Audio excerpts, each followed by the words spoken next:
Hello, my name's Dave Emory, and this is For the Record program number 343, titled Mein Jihad, Part 2, Old Complicities That Go Back to the Late 1930s, unquote.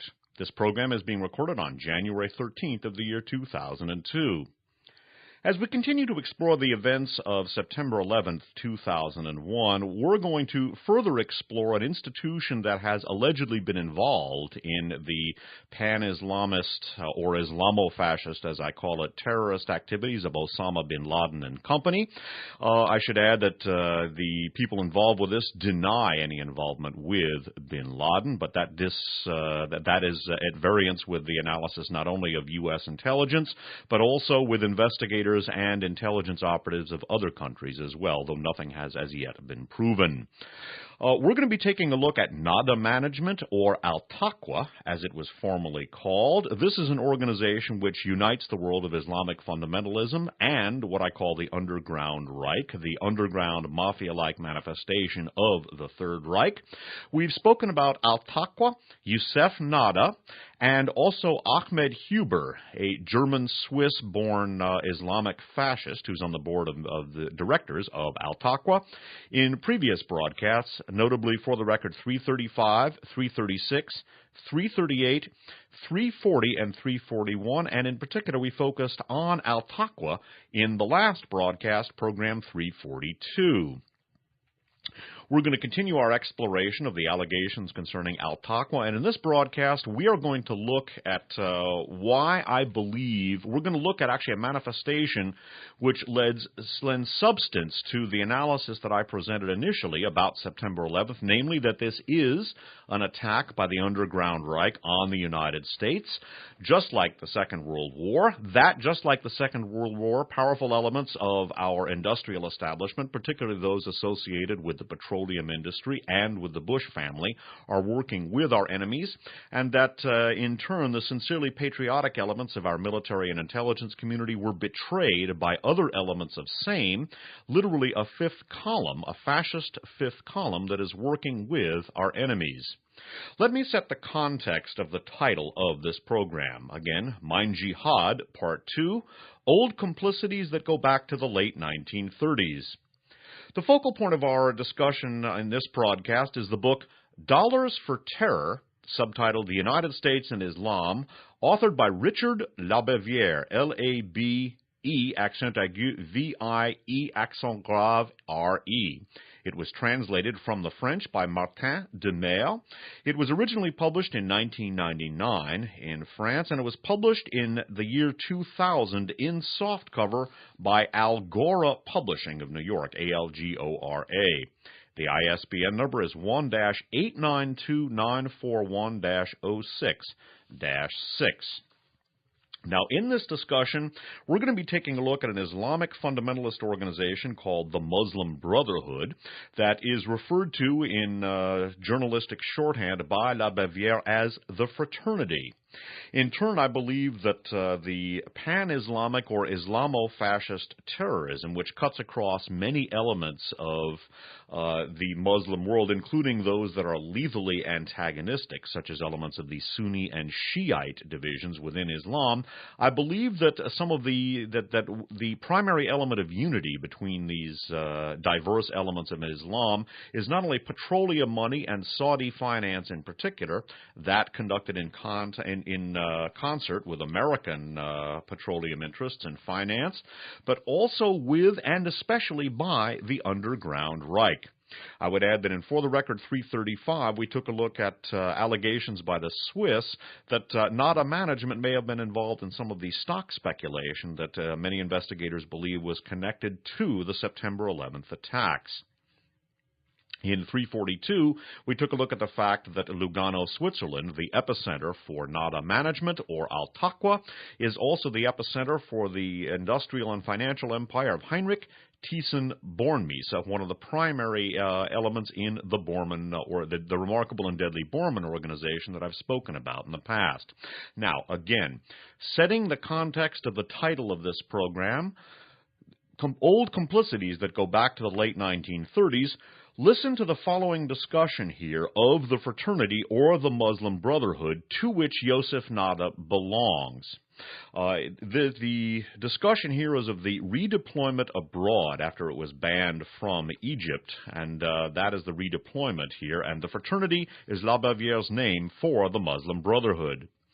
Turning to Dollars for Terror, we read, "This pivotal role in the redeployment of the fraternity, played abroad by Saeed Ramadan, was also emphasized by Rifat Saeed, a deputy of the Egyptian left. Quote, before he settled in Europe, he made long sojourns in Saudi Arabia with King Faisal, then in Pakistan, where he worked with lawyers on the Islamic right.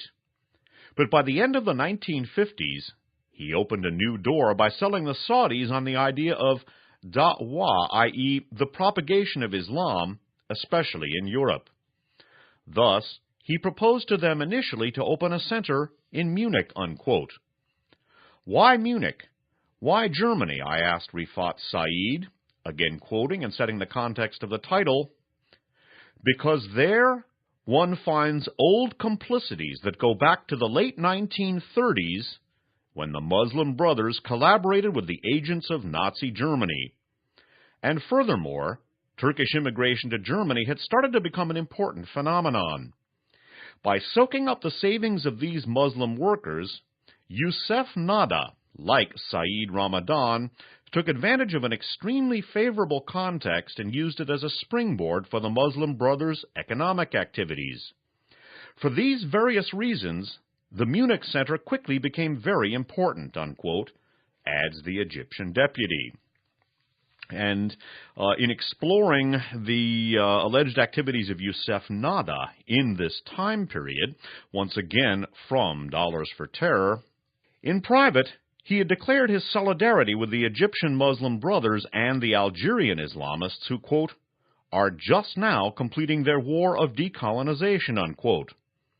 But Yosef Nada is even better known to the Egyptian services, who have evidence of his membership in the armed branch of the Fraternity of the Muslim Brothers in the 1940s. At that time, according to the same sources, he was working for the Abwehr under Admiral Canaris and took part in a plot against King Farouk. By the way, parenthetically, I would add that the Abwehr was German military intelligence in World War II. Continuing. This was not the first time that the path of the Muslim Brothers crossed that of servants of the Third Reich. The founder of the fraternity himself, Hassan al-Banna, served as an intermediary between those who went on to become the free officers, unquote, in particular Anwar al-Sadat, and the agents of Nazi Germany.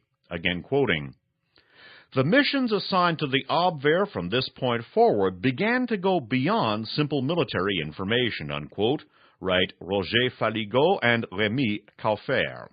Quote, the agents of Admiral Canaris would try to engage men of power in the Great German Plan, along with clandestine nationalists, ethnic groups with separatist aspirations, whole regions ready to rise up against the two empires that really counted, the French and the British, unquote. In 1954, Yosef Nada would also be implicated in the preparation of the failed plot against Nasser before he fled to Germany and finally to Italy. What we're going to do is to take a look now at a portion of the preface to Dollars for Terror, and this discusses the research of Richard Labeviere and how he was led in following this trail to not only Saudi finance, but to the Muslim Brotherhood, which he alleges is at the core of what he calls Islamism, or what I have termed in the past Islamofascism.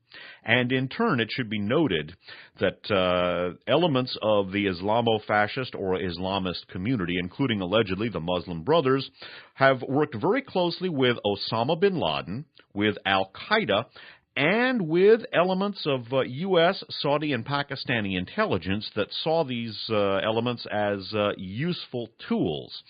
This is not unlike the way that elements of our power structure collaborated with the fascist powers of Europe, who then turned on the United States, and we wound up fighting those whom powerful elements had helped to assist. That's actually redundant, but that is very much what I believe is happening today. Although I'm not at all sure the war is being prosecuted in the best fashion, at the same time I should underscore, at the risk of alienating some listeners, that I support military action. I believe this is an extension of the Second World War, and I believe that the fifth column that I believe was behind the attacks on September 11th and its allies around the world threaten the very future of humanity. And I think all listeners on all political stripes or all elements of the political spectrum should very carefully consider what I just said. Turning to the introduction to Dollars for Terror, on November 17, 1997, 62 people were assassinated in a temple in Luxor, Egypt, by an Islamist commando. Inquiring into the motives and the supporters of this massacre for the magazine Temps Présent, affiliated with Switzerland's French-speaking television station, my research invariably led me back to Saudi Arabia.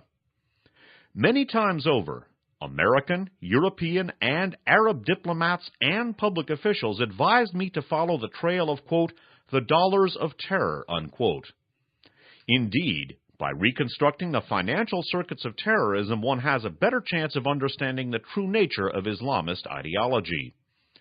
Every time, I was brought back to both the official and the secret structures of Saudi finance. Every time, I stumbled on the fraternity of the Muslim Brothers.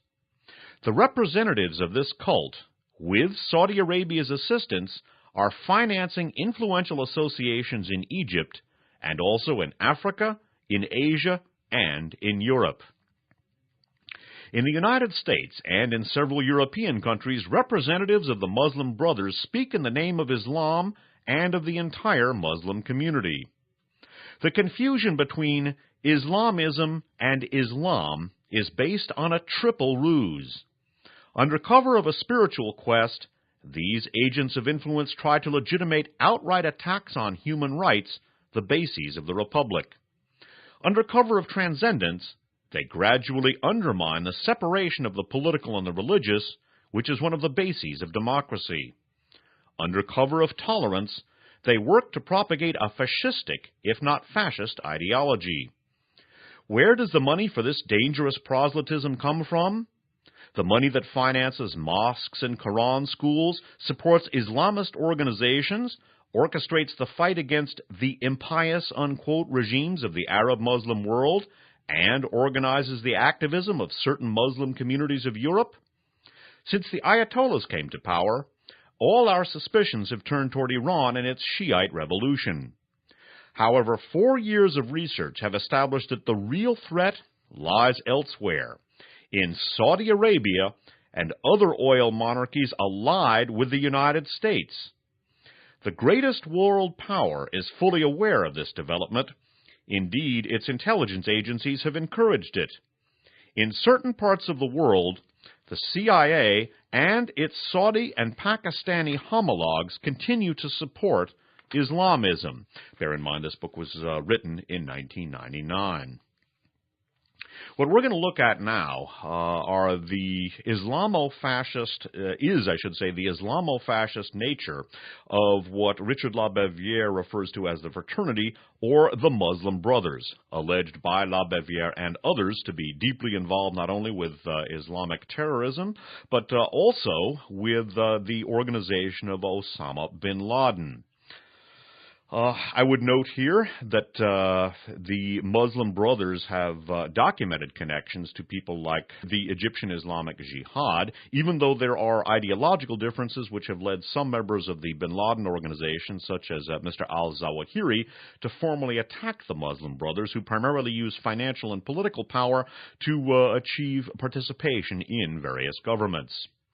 Chapter 7 of Dollars for Terror is about the Muslim Brotherhood, and as we dolly out in this particular picture, we're going to take a look not only at Nada Management or Al-Taqwa and Ahmed Huber later in the program, but we're going to look at a number of very important parallels between the Muslim Brotherhood and fascism in a classical sense, and we're also later on in the program going to be taking a look at what I believe is not only a parallel organization of the Muslim Brotherhood to that of the Borman organization, organization, but as I have indicated in the past, I believe that the Underground Reich and the September 11th attacks were basically executed by the Bormann organization and its allies, and the analysis presented here will lend strong credence, I believe, to the hypothesis that the Muslim Brothers, or the fraternity, as it is dubbed by Richard Labeviere, and the Bormann organization are connected. Labeviere writes, "Who are the Muslim Brothers and what do they want? Their doctrines are organized around the central tenet of the fusion of religion and politics, the essence of the Islamist ideology. The history of the fraternity makes the Brothers' concept of the Islamic State clear, a theocratic state of fascistic inspiration." Skipping down. Today, the fraternity of the Muslim Brothers has become more or less clandestine. Seized by the demon of business, its new chief, the guide Mustafa Mashur, has chosen to increase the organization's economic and financial influence. The Muslim Brothers Bank has invested in several economic sectors, which helps it finance the propagation of Islam. Several leaders of the international organization of the Brothers sit on the bank's board of directors. Some of them were fellow travelers of the Nazis and are still trying today to resuscitate the old alliance of Islamism and the swastika. The Brothers Bank maintains relations with many Islamist organizations. And, skipping down once again, ultimately, this new, and this was many, many years ago at the founding of this cult, ultimately this new pan-Islamism found that Egypt offered a very propitious climate for achieving its objectives, which were often contrary to the interests of Egypt itself. They made their way through the intermediaries of the financial institutions and the nation's media, as well as by the means of certain ulemas who were richly compensated by the Islamic banks, where they were selected to serve as advisors, or by the states who called upon their services, unquote. Muhammad Sayyid al-Ashmawi continued, quote, "All my research always brings me back to the same point. At the beginning of this process of the perversion of Islam are the Muslim Brothers, an extreme right cult," unquote. An extreme right cult? Again quoting, "The history of the Muslim Brothers is infused and fascinated by fascistic ideology," unquote. Sayyid al-Ashmawi adds, again quoting, "Their doctrines, their total, if not totalitarian way of life takes as a starting point the same obsession with a perfect city on earth, in conformity with the celestial city, whose organization and distribution of powers they can discern through the lens of their fantastical reading of the Quran," unquote. This fascistic affiliation would crop up in the analyses of several of our interlocutors, in particular that of the journalist Eric Groulot, who is a specialist in the Middle East and the former French ambassador to Tunisia and Turkey. Skipping down again, we're going to take a look now at some of the temporal parallels between the growth of the Muslim Brotherhood and key dates in the development of fascism. Bear in mind that as we looked at in For the Record, or in RFA 17, in 1929, fascist Italy signed the Lateran Treaty with the Vatican, which made Roman Catholicism the official state religion of Italy, and which in turn restructured Italian law in consideration of several of the key dogmatic elements of Roman Catholicism. And it was in 1929 that the Muslim Brotherhood coalesced. The Fraternity of the Muslim Brothers gathered a large following since its creation on April 11, 1929 by Hassan al-Banna, a 22-year-old teacher. Right from the start, the fraternity benefited not only from a historical memory that favored its rapid expansion, but it arose at a propitious moment during a confrontation between partisans and adversaries of the revival of Islam. This debate reached its apogee with the publication of Sheikh Ali Abdel Razak's book, Islam and the Origins of Power, which resolutely promoted the separation of the state and the religion. The work was burned in public, and book burnings were followed by proclamations that stoked the fires of tradition. Note the parallels to Nazi book burning here. Continuing. The British occupation also fed this movement. Lastly, the emergence and the rise to power of fascism, hostile to French and British colonialism, gave rise to many analogies with corporatist propaganda and the methods of mobilization of Mussolini's gangs.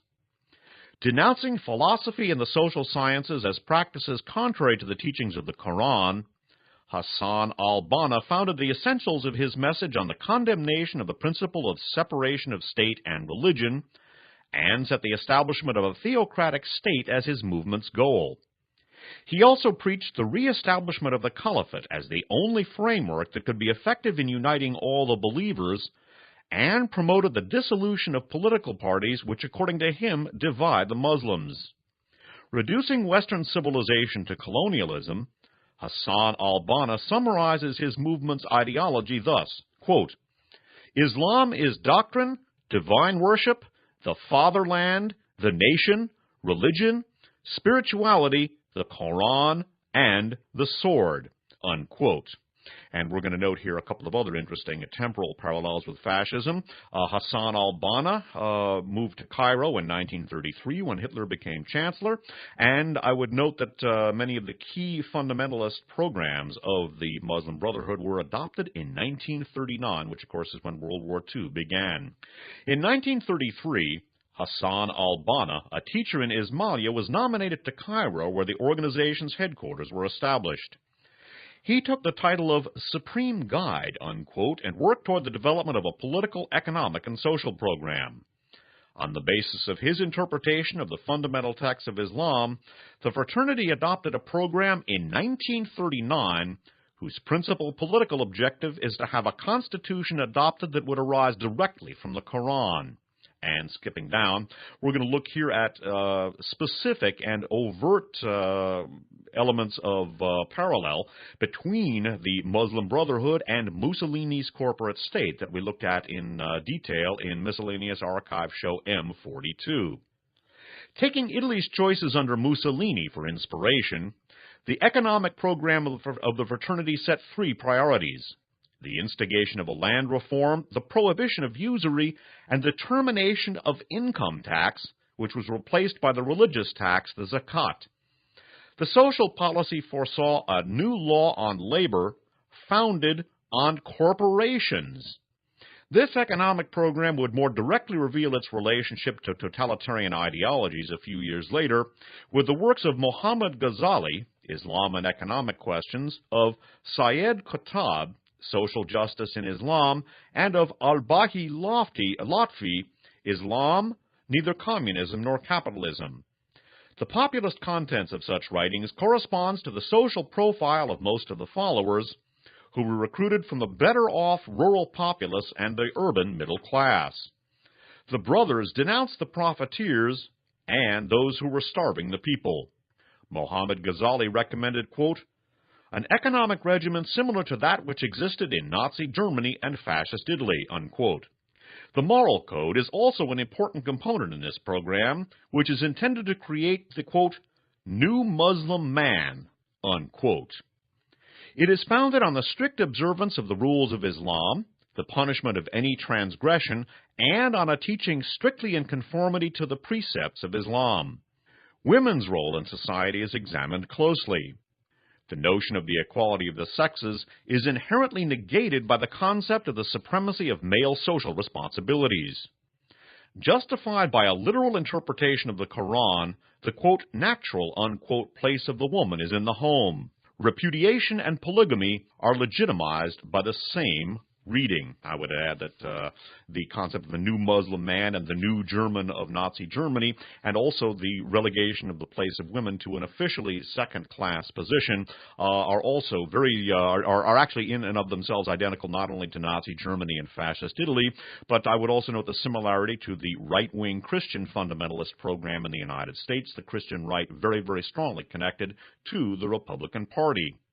What we're going to take a look at in the final item of discussion in this first side of the program is the economic program of the Muslim Brotherhood or the fraternity, also its role in working on behalf of the Axis powers against the British in pre-war Palestine, and its support for the Grand Mufti of Jerusalem, Haj Amin al-Husseini, a key Axis operative and someone who recruited Muslim Waffen-SS divisions for Hitler and was very active right on up through the World Muslim Congress that played a primary role in the anti-Soviet Afghan War of the 1980s. Speaking of the economic program of the fraternity or the Muslim Brotherhood, in accordance with its program, the third pillar on which the brothers intended to build their influence supports the economic activities of the traditional religious fraternities found on the corporations of trades. In line with the interests of its customers, the fraternity developed a major sector for small industrial and commercial companies in Fiches du Monde Arabe, or Files on the Arab World. Lucien Georges cites, among others, the Islamic Transactions Company, specializing in transport, the Islamic Press Society, unquote, which puts out various newspapers and publications, the Muslim Brothers Company for spinning and weaving, unquote, a kind of cooperative belonging to its employees, and the Engineering Trade and Labor Company, which associated several companies in the vicinity of Alexandria. By the end of the 1930s, the fraternity claimed some 500,000 members. Up until the Second World War, it strove to develop its economic sector, to refine its ideological concepts, to train its representatives, and to improve its organization and its techniques of social penetration. In 1936, during the Arab Revolt in Palestine, the fraternity made its first incursion into the political arena. The Muslim Brothers tried out their pan-Islamic slogans against British colonialism while proclaiming their support for the Mufti of Jerusalem. Skipping down, in 1942, the fraternity clandestinely established its military branch. This came to light in a spectacular way with the assassination, while the Parliament was in full session on February 24, 1945, of Prime Minister Ahmad Maher. He had just declared war on the Axis powers. And we're going to continue with our analysis of the Muslim Brotherhood in Egypt and elsewhere in the Middle East during World War II and later.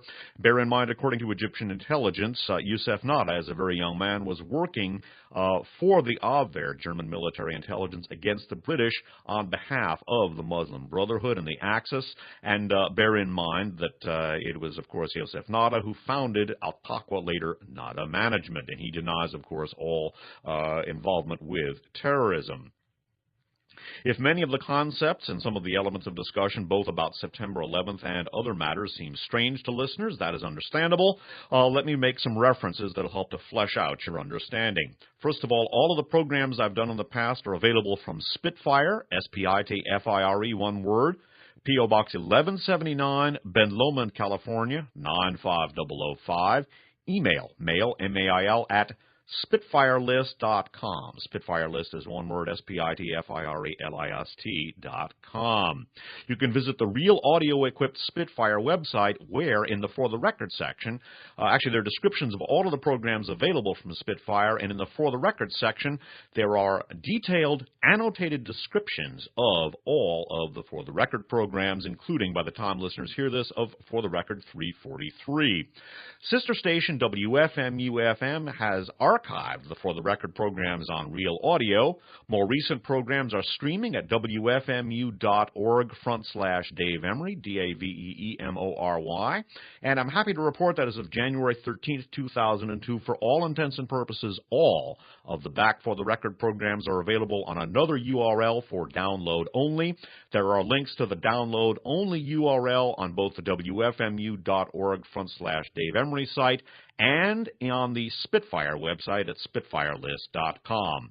That concludes Side 1 of For the Record Program 343, Mein Jihad, Part 2, Old Complicities that Go Back to the Late 1930s. This is being recorded on January 13th of 2002. My name's Dave Emory. Thanks for listening.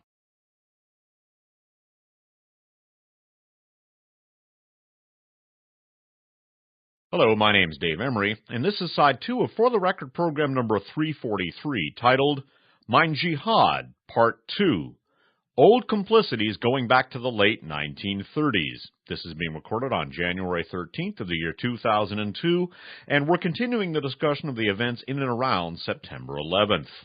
I would also point out that this discussion represents a development of the analysis of the alleged role of an organization called Nada Management, formerly Al-Taqwa, and some of its fascist and fascist fellow traveling associates in the events of September 11th, a role that they firmly deny, but that is alleged by, among other institutions, the U.S. government and intelligence community.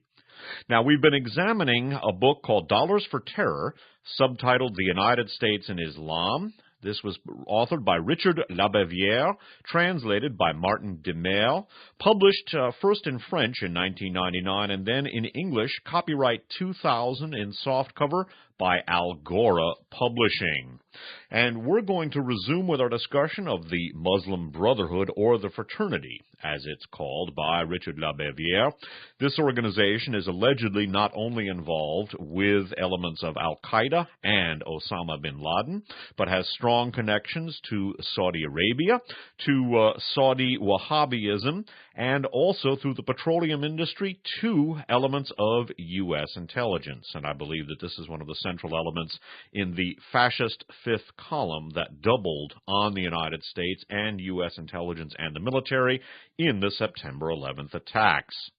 Turning now to Dollars for Terror by Richard Labeviere, of the role of the fraternity or the Muslim Brotherhood to which Yusuf Nada belonged in attempting to oust the British from the Middle East during World War II.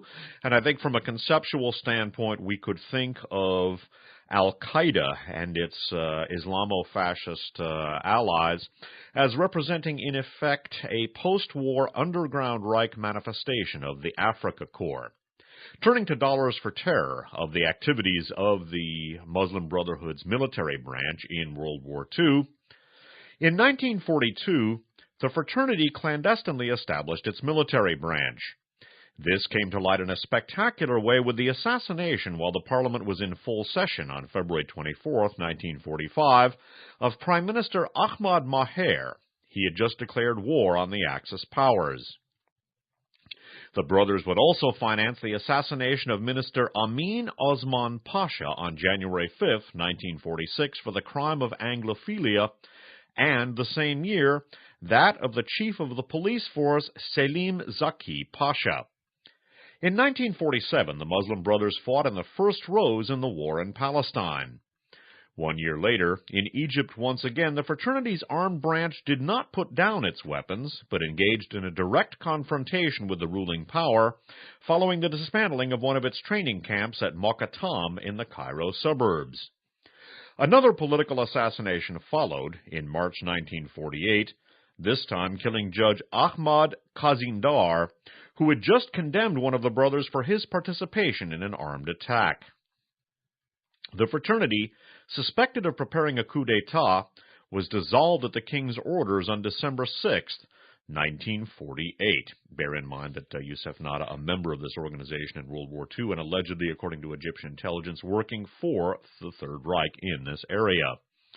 What we're going to look at now is the role of the economic component of the Muslim Brotherhood. This goes back to its formation, and what we're going to look at is a structure which I believe is not only parallel to that of the remarkable and deadly Borman organization, about which I've spoken in the past, but one which I believe is inextricably linked with the Borman organization, both in its Middle Eastern Saudi petro-fascist, to coin a term, connections, but also through to the Bush family and this fifth column that I believe was the American component of the attack on September 11th.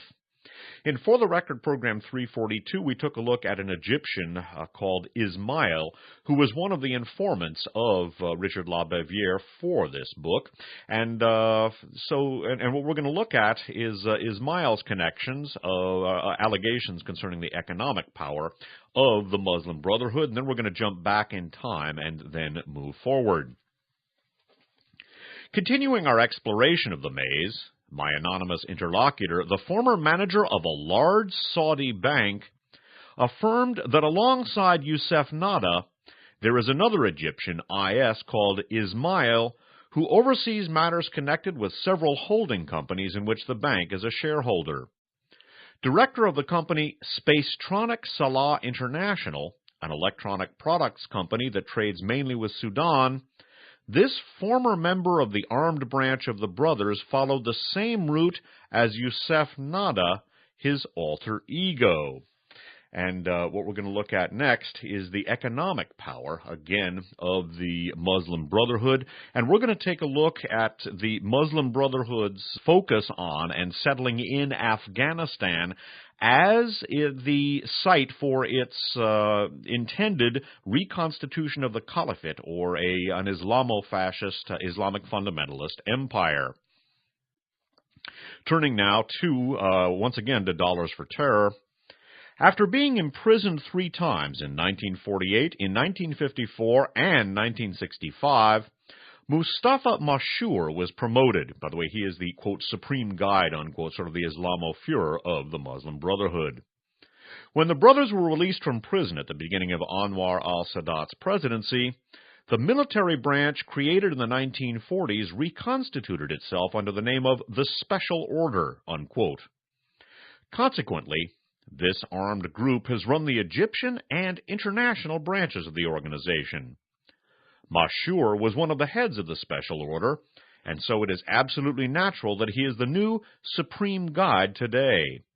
Strangely, he left Egypt just a few days before the assassination of Sadat, unquote. By the way, the turncoat or double agent for al-Qaeda inside of U.S. intelligence that we looked at in, for the record, 338, Ali Mohammed, and also Mr. al-Zawahiri, Osama bin Laden's right-hand man, are connected to Egyptian Islamic Jihad, which appears to have been one of the primary elements involved in the assassination of Anwar Sadat. Speaking of the coalescing of the fraternity or Muslim Brotherhood in Afghanistan, Mashur returned to Egypt only in 1986, and from that time on, he devoted himself entirely to making the international organization of the brothers in the service of the Arab volunteers for Afghanistan. Quote, at the time, he saw that holy war as heralding the creation of a future Islamic State in Afghanistan, adds his former counterpart. Again quoting, at the time, the fraternity saw that country as the site for the refounding of the Caliphate, the only political structure likely to unite all the Muslims one day. Today, Mashur is 77 years old. By the way, that would have been at the time of the writing of this book in 1999. Note that the Taliban and Mullah Omar, married to one of Osama bin Laden's daughters, saw themselves in exactly that same context. Now, of the economic power of the Muslim Brotherhood, we read, obviously, one runs into a wall of silence and fear as soon as one evinces too much interest in the fraternity's economic and financial activities. However, since the late 1920s, it has run a parallel economy. In Cairo, its 5 supermarkets bear the sign Al-Tawhid Unity, are well known, as are certain butcher shops and car showrooms. But these establishments represent only the visible layer of an economy that is far more ramified. Nothing official, of course, just some modest shops, a constellation of small businesses, butchers, spinning mills, drapers, fabric dyeing, and small currency exchange offices, so many tradesmen who will never acknowledge their links with the fraternity, but whose profits flow into the Islamic banks and capital investment companies that, for their part, operated in broad daylight in the 1980s. And I would add that consider the Borman organization and the Brotherhood as the Islamic manifestation of the Borman organization, initially parallel, now, I believe, hooked up to it. Thanks to the liberalization of the banking sector, these companies have come out of the shadows to some extent to take advantage of the various tax and financial benefits made possible by the new legislation, but also openly to defy the legitimacy of the Egyptian state. Quote, believing that this would help diffuse the Islamists' demands for the application of the Sharia and for the Islamization of the society, Presidents Sadat and Mubarak themselves supported the emergence and the growth of an Islamic world of finance, unquote, since the end of the 1970s, adds Said. Again quoting, "This specific economic area gradually has been transformed into a forum for disputing the Egyptian economic and political order," unquote. Through legalistic economic and financial practices, the Muslim Brothers and their other Islamic partners in finance work to crack the two pillars of the legitimacy of the state, that is, the neutrality of its banking structure and the sovereignty of the decisions it takes in the control of the national economy. And again, think of the Borman Organization in the context of what you're about to hear. Under Mustafa Mashur's guidance, the fraternity's economic apparatus pursues the same goal as the military apparatus, the obligatory reunification of the Muslim community. In this economic view, the believers will no longer be brought together by overtly political or insurrectionary means, but by means of the none too easily controlled financial transactions. Since religion is not to be separated from the economy, the various financial practices will have to conform with Islamic law in order to constitute an economically autonomous system of exchanges. Islamic finance, the extension of the holy war by other means. While they are particularly involved in this new theological financial strategy, the Muslim Brothers do not have a monopoly on it, and they benefit from the transnational financial tools of the Gulf countries working on a planet-wide scale. The, quote, pan-Islamic propaganda of the great Saudi banks, like that of the International Association of Islamic Banks chaired by Prince Mohammed Faisal, makes much of the necessity to unify the Muslim community through finance, and in this respect it is significant, unquote, explains Michel Galou, a researcher at the Center for Economic, Legal, and Social Studies and Documentation of Cairo. And we're going to skip down now to a discussion of Ahmed Huber, another member of Al-Taqwa's Board of Management, or of NADA Management. We've looked at Huber in the past, and we're going to discuss not only some of his fascist connections, and by the way, one of the things not mentioned here is his association with the NPD, arguably the top German so-called neo-Nazi party, and the German ally of the National Alliance, arguably the most important American so-called neo-Nazi organization, and the parent organization of National Vanguard Books that publishes Serpent's Walk. Turning once again to Dollars for Terror of Ahmed Huber, referred to here as AH, and a member of the board of directors of Al-Taqwa, referred to as AT. Bear in mind this book was published in 1999, well before 2001, and before the U.S. government put Al-Taqwa on its list of terrorist supporting organizations. Of Ahmed Huber, we read, another member of the Al-Taqwa Board of Directors links the history of that bank to that of the complex bonds woven between Islamism and the swastika. And, skipping down again, twice in 1963 and 1965 in the Egyptian capital, he met Johann von Leers, the former right-hand man of Dr. Goebbels, who, quote, opened his eyes to the real meaning of the great adventure of the Third Reich, unquote.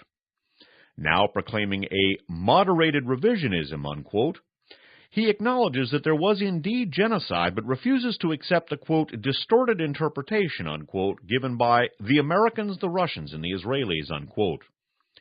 In tandem with his growing fascination for the architects of the New Order, unquote, he took up various Arab causes, one after another. The walls of his office, like some kind of Ali Baba cave of revisionism, are covered with portraits that symbolize this convergence of the revival between Islam and the Christian West, unquote. The place of honor is given to Chancellor Hitler, the man who upset the world the most and made his mark on universal history, unquote. A second photograph, in which Hitler is talking with Himmler, hangs next to those of Necmettin Erbakan and Jean-Marie Le Pen. By the way, Jean-Marie Le Pen is the French fascist and the director of the Front National, about which we've spoken many times in the past. Continuing, Erbakan, head of the Turkish Islamist party Refah, turned to Ahmed for an introduction to the chief of the French party of the far right. Exiting from the meeting, which took place in September of 1995, Huber's two friends supposedly stated that they, quote, share the same view of the world, unquote, and expressed their common desire to work together to remove the last racist obstacles that still prevent the union of the Islamist movement with the national right of Europe, unquote. What we're going to do now is to skip ahead. In addition to Jean-Marie Le Pen and Huber's other fascist and Nazi connections, we're going to take a look now at Huber's connections with some of the occult fascist elements currently operating in Europe and descended from some of their antecedents with the Third Reich, and we're going to look at some other familiar names. Of Huber, Labeviere writes, a member of the group Avalon, which claims to be based on the great Celtic tradition, at every solstice, Huber meets under the moon amidst great trees with a few hundred European druids with whom he is preparing the, quote, end of our decline, unquote. With the group Tula, a secret society particularly popular in the German administration and the political class, he works for the restoration of Greater Germany, unquote. The Tula group's ties with Islam go back many years, in particular through the theories of Haushofer, Horbiger, and René Guénon. In the wake of Ahnenerbe, that was the SS Ancestral Research Bureau and Occult Specialty Society, in the wake of the Ahnenerbe, the Nazi Society for Esoteric Studies, bonds were woven between Islam and the neo-Nazi far right. With the French hard-right club de Loge, the bank shareholder strives to make contact with all true European and American nationalists, unquote. Recently, he went to Chicago for a discreet congress that brought together the, quote, authentic right and the fighters for Islam, unquote, and he says that, again quoting, major decisions were taken, the reunification is underway, unquote. And we're going to pause from our discussion of Dollars for Terror, and we're going to turn to another book that we've used many times in the past. This is an essential text for anyone studying contemporary politics and fascism. I'm referring, as many listeners may guess, to the encyclopedic Dreamer of the Day, Francis Parker Yockey and the Post-War Fascist International, authored by the brilliant Kevin Coogan and published in softcover by Autono Media, and copyright 1999. The ISBN number is 1-57027-039-2, and I would note that the text is edited by WFMU on-air personality Dave Mandel. Of the connections between Karl Haushofer, the developer of the geopolitics that affected Adolf Hitler, and of his association with Rudolf Hess, Hitler's deputy, and the far-right Tula Society, we read in Dreamer of the Day, talking about the association between Hitler and Karl Haushofer. They first met in Munich in the early 1920s through Haushofer's protege Rudolf Hess, who was a member of Munich's influential far-right Tula Society. After the collapse of the beer hall putsch, Hess briefly hid from the authorities in Haushofer's summer home in the Bavarian Alps. While visiting Hess in Landsberg prison, Haushofer again met Hitler. And I would note that in For the Record program number 211, among other broadcasts, we noted some of the connections between fascism and elements of the occult and the counterculture, including the black metal milieu, also elements of the conspiracy community. And one of the elements of overlap is an organization called the Black Order that was founded by New Zealand occultist and fascist Kerry Bolton. And Kerry Bolton, by the way, publishes some of the books of Francis Parker Yockey, the focal point of Kevin Coogan's book. Kerry Bolton founded an organization called the Black Order, and it in turn looks to not only Nazism but the Tula Society. Turning to Dreamer of the Day, the Black Order's self-proclaimed purpose is, quote, to study the esoteric current behind National Socialism, Tula, and the occult tradition from which they are derived, to prepare a political and cultural infrastructure to replace the collapsing of the old order, and to preserve the dark forces on earth via ritual magic, study, propaganda, infiltration, and any other means deemed necessary, unquote. We're going to return to Dreamer of the Day in a second, but let's return to Dollars for Terror, and we're going to look at another familiar name that is associated with Ahmed Huber.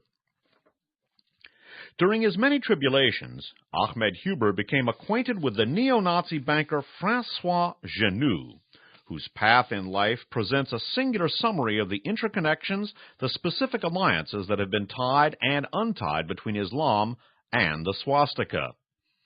Still referring to the neo-Nazi banker, Ahmed Huber told Pierre Payen, quote, "I never asked him any questions, but I noted that in circles as different as the German right, the Islamic movements of Asia, the Palestinians, and in the Maghreb, people speak of him with great respect.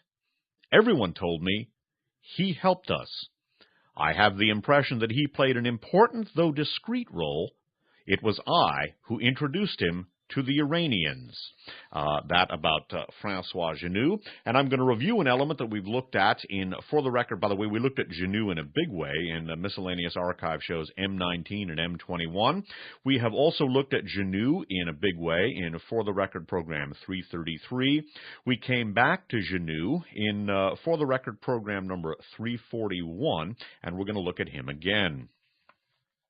And turning once again to Dreamer of the Day, of François Genoux, Kevin Coogan writes in Appendix E, Sheikh François, friend to Hitler and Carlos the Jackal, on May 30th, 1996, an obscure Swiss banker named François Genoux committed suicide in Geneva, Switzerland. From the brief mention of his death in the New York Times, one would not know that one of the most important figures in the history of 20th century terrorism had died. And how many men can say that they were friends with both Adolf Hitler and Carlos the Jackal? Skipping ahead once again. Genoux, too, was in the thick of things, having established a friendship with SS General Karl Wolff, leader of the German team in Italy that negotiated Operation Sunrise with Dulles. Shortly after the war, Genoux acquired the publishing rights to the works of Adolf Hitler, Martin Bormann, and Joseph Goebbels. He also played a major, if murky, role in aiding fugitive Nazi war criminals. Another key player in the post-war Nazi underground resident in Switzerland was S.D. Colonel Eugen Dolman, Wolff's chief lieutenant in the talks with Dulles. Besides Wolff, Dolman and Genoux had another friend in common, Haj Amin al-Husseini, the Grand Mufti of Jerusalem. Genoux first met the Grand Mufti in Jerusalem in 1936 and again in Berlin during the war. And skipping down, in 1955, with the Grand Mufti's friend Johann von Leers helping to run Egypt's propaganda ministry and its all-important Institute for the Study of Zionism, Genoux began to see Egypt as a base for the anti-French FLN independence movement in Algeria. And of Genoux's role in helping to generate support for Carlos the Jackal after his arrest in Sudan in 1994, note that Zacharias Moussaoui, an alleged member of Al-Taqwa who has been indicted, has as his attorney the future wife of Carlos the Jackal who represented Carlos after his arrest in Sudan in 1994. Genoux became directly involved in helping Carlos after the Jackal was arrested in the Sudan by French agents on August 15, 1994. For some years after Wadi Haddad's death, Carlos operated out of bases in Hungary and other Eastern European countries. He also spent time in Damascus. After his arrest, Genoux publicly expressed his great admiration for Carlos, whom Genoux considered one of the heroes of the Palestinian cause. Yet another friend of Ahmed Huber. In For the Record programs 330 and number 337, we took a look at the fact that Prince Turki, the now deposed head of Saudi intelligence, was, contrary to official accounts, running Osama bin Laden. I would note that Prince Turki was deposed as the chief of Saudi intelligence the week before the September 11th attacks. Returning to Dollars for Terror, we're going to take a look at a discussion that alleges that Prince Turki and associated elements of U.S. intelligence were in fact running Osama bin Laden all along. Contrary to its recurring denials, the bin Laden family never cut its ties with Osama, the prodigal son. In spite of his loss of Saudi nationality, which was announced in response to international requirements, Osama always relied on the family group to conclude the training and the many relocations of his Afghan mercenaries. These successive redeployments were always carried out at the instigation of Turkey and in connection with his CIA contacts. Among his many activities, the chief of the Saudi Secret Service, endowed with a power that cuts across many fields, politically supervises the allocation of state contracts and always gives preference to the bin Laden group and assures it the best terms of payment. This meticulous care partly explains the financial power of Osama bin Laden, the banker of the Jihad, unquote. And skipping down yet again, still today, Prince Turki, the constrained friend of the CIA and his Secret Service, make abundant use of Osama bin Laden's networks, whereas the Federal Court of New York has issued an international warrant for his arrest. Taking into account the close ties between the United States and Saudi Arabia, it is inconceivable that bin Laden remains beyond reach. Bin Laden's networks, with all their many branches, also enjoy the active support of the Muslim Brothers. The powerful religious fraternity never refused to put its military and financial logistics at the disposal of the Saudi billionaire. And jumping back to the present, the New York Times of January 10th of 2002, that a Thursday, has the following Reuters story, dateline Zurich, January 9th. Swiss firm closes amid inquiry. A Swiss company that is under investigation for possible financial transactions for people suspected in the September 11th attacks said today that it was shutting down because negative publicity had caused business to dry up. Youssef Nada, the founder and senior executive of Nada Management Organization based in Lugano, Switzerland, said that the company had already gone into liquidation. "What do you expect after all that?" Mr. Nada said, as quoted by the New York Times, and jumping back to Dollars for Terror of Youssef Nada and all that, unquote.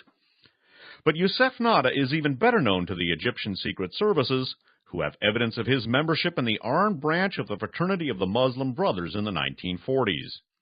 At that time, according to the same sources, he was working for the Abwehr under Admiral Canaris and took part in a plot against King Farouk. This was not the first time that the path of the Muslim Brothers crossed that of the servants of the Third Reich. And skipping ahead, "Why Munich? Why Germany?" I asked Rifat Saeed. "Because there one finds old complicities that go back to the late 1930s, when the Muslim Brothers collaborated with the agents of Nazi Germany," unquote. Past broadcasts are available from Spitfire, P.O. Box 1179, Ben Lomond, California, 95005. You can visit their website at spitfirelist.com, and all of the For the Record programs are archived by WFMU at wfmu.org/Dave Emory. This concludes Side 2 of For the Record Program 343, Mein Jihad, Part 2, Old Complicities that Go Back to the Late 1930s. This is being recorded on January 13th of 2002. My name's Dave Emory. Thanks for listening.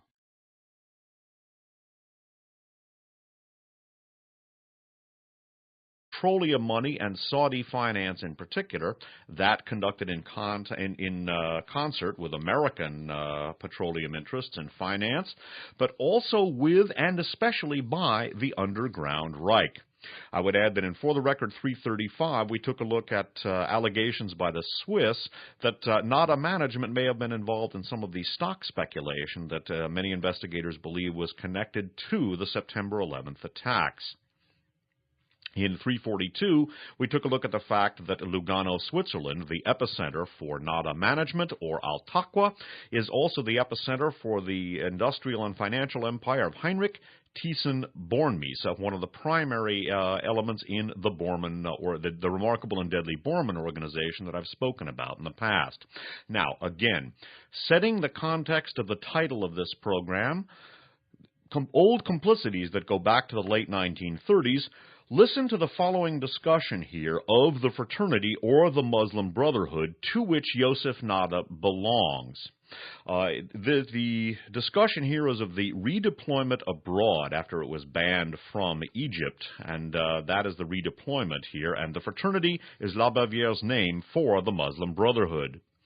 Turning to Dollars for Terror, we read, "This pivotal role in the redeployment of the fraternity, played abroad by Saeed Ramadan, was also emphasized by Rifat Saeed, a deputy of the Egyptian left. Quote, before he settled in Europe, he made long sojourns in Saudi Arabia with King Faisal, then in Pakistan, where he worked with lawyers on the Islamic right. But by the end of the 1950s, he opened a new door by selling the Saudis on the idea of da'wah, i.e., the propagation of Islam, especially in Europe. Thus, he proposed to them initially to open a center in Munich, unquote. Why Munich? Why Germany? I asked Rifat Saeed, again quoting and setting the context of the title.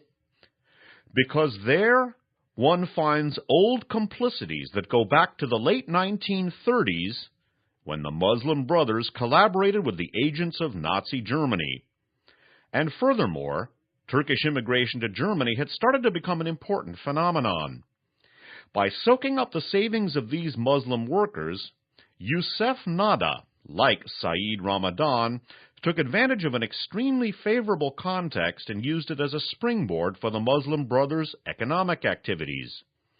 For these various reasons, the Munich Center quickly became very important, unquote, adds the Egyptian deputy.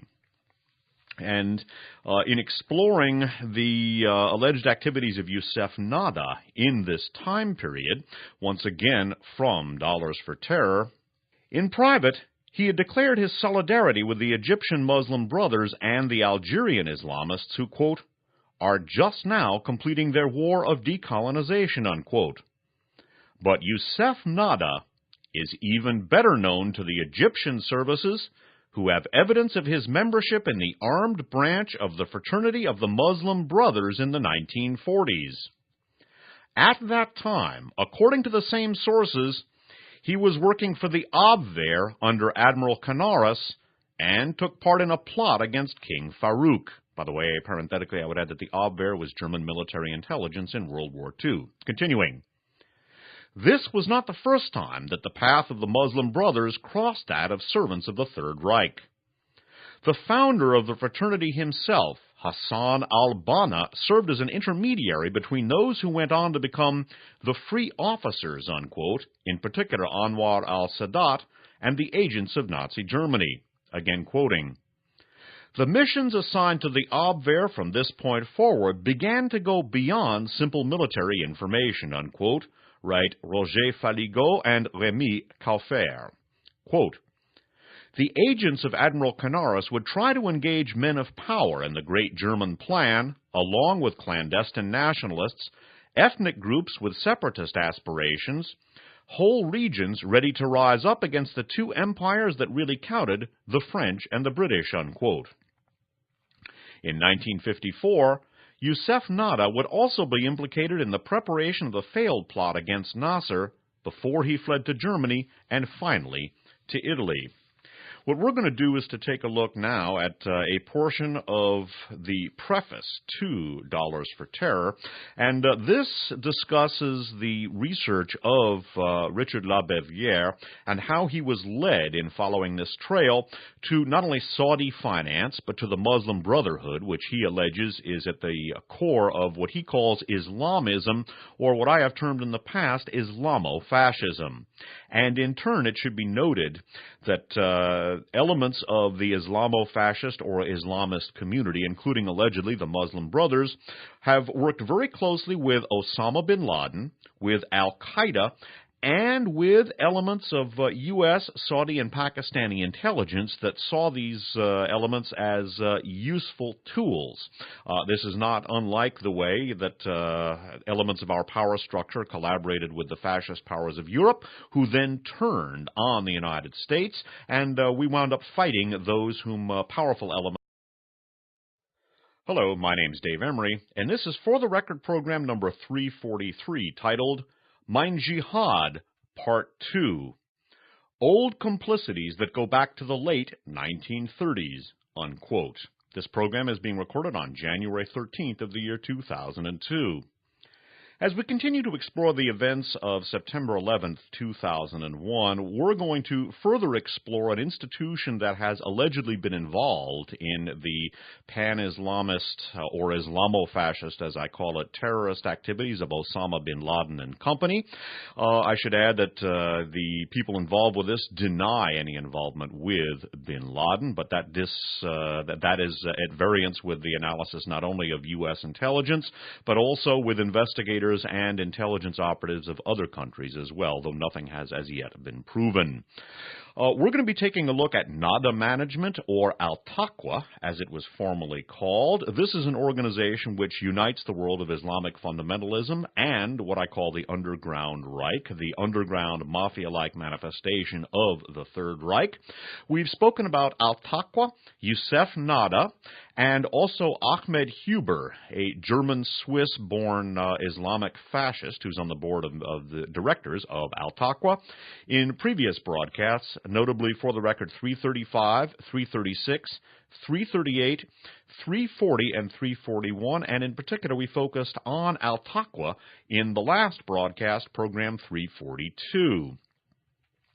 We're going to continue our exploration of the allegations concerning Al-Taqwa, and in this broadcast, we are going to look at why I believe, we're going to look at actually a manifestation which lends substance to the analysis that I presented initially about September 11th, namely that this is an attack by the Underground Reich on the United States, just like the Second World War. That, just like the Second World War, powerful elements of our industrial establishment, particularly those associated with the petroleum industry and with the Bush family, are working with our enemies, and that in turn the sincerely patriotic elements of our military and intelligence community were betrayed by other elements of same, literally a fifth column, a fascist fifth column that is working with our enemies. Let me set the context of the title of this program. Again, Mein Jihad, Part 2, Old Complicities that Go Back to the Late 1930s. The focal point of our discussion in this broadcast is the book Dollars for Terror, subtitled The United States and Islam, authored by Richard Labeviere, L-A-B-E, accent aigu, V-I-E, accent grave, R-E. It was translated from the French by Martin de Mer. It was originally published in 1999 in France, and it was published in the year 2000 in softcover by Algora Publishing of New York, A-L-G-O-R-A. The ISBN number is 1-892941-06-6. Now, in this discussion, we're going to be taking a look at an Islamic fundamentalist organization called the Muslim Brotherhood that is referred to in journalistic shorthand by Labeviere as the Fraternity. In turn, I believe that the pan-Islamic or Islamo-fascist terrorism, which cuts across many elements of the Muslim world, including those that are lethally antagonistic, such as elements of the Sunni and Shiite divisions within Islam, I believe that some of the primary element of unity between these diverse elements of Islam is not only